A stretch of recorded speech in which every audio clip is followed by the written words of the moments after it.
Skarloey, the little engine, loves all the sights and sounds along his line and knows them very well.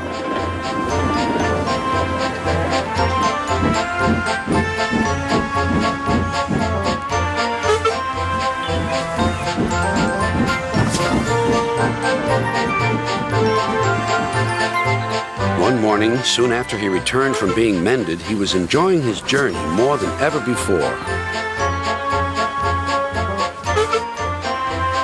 Along the way, he met Rusty. "You know," he said, "if I couldn't see these familiar faces and places, I'd think I was on a different railway. You've done wonders with these rails." Rusty laughed. "I'm glad you're pleased. Manager said let's mend the track so well that he won't know where he is. And we did. And you didn't, if you take my meaning." Skarloey liked this hard-working diesel. "There's still one bad bit," warned Rusty, "just before the first station. An engine might come off there, particularly Duncan. He will rock and roll along the line. Look at him right now. I hope he doesn't hurt his passengers." "What's that about me? I'm a plain engine, and I believe in plain speaking. Speak up." Rusty warned Duncan about the bad bit of rail. "Huh. I know my way about. I don't need smelly diesels to tell me what to do." Rusty felt hurt. Duncan banged about the yard. Then he clattered crossly to the station. James was already there, waiting for him. "You're late," he snapped. "I know," said Duncan. "It's that smelly diesel's fault. Rusty tries to teach me how to stay on the rails and then goes off leaving me to find my own coaches." "You poor engine," sympathized James. "I know all about diesels. One crept into our yard and ordered us about. I soon sent him packing." Duncan was filled with admiration.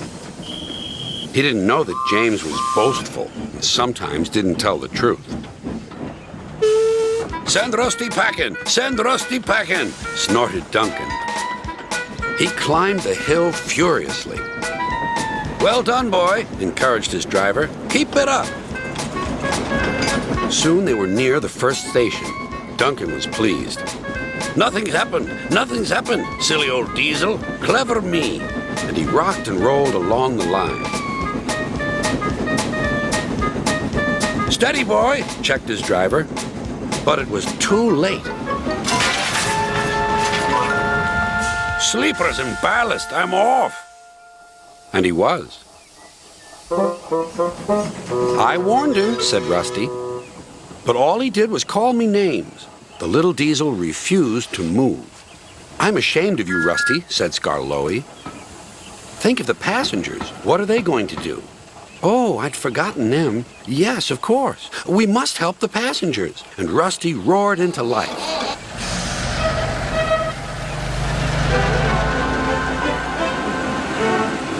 Duncan stood sad and solitary. He couldn't rock and roll now. "Oh, dear," he thought. "Everyone will know how silly I am."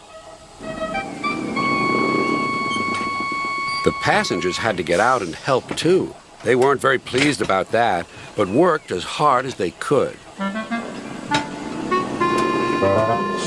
They carefully levered Duncan back onto the line.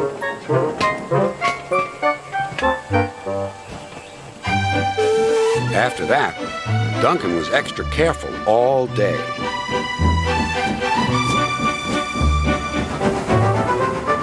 At last, evening came. "Rusty," he whispered, "thank you for helping.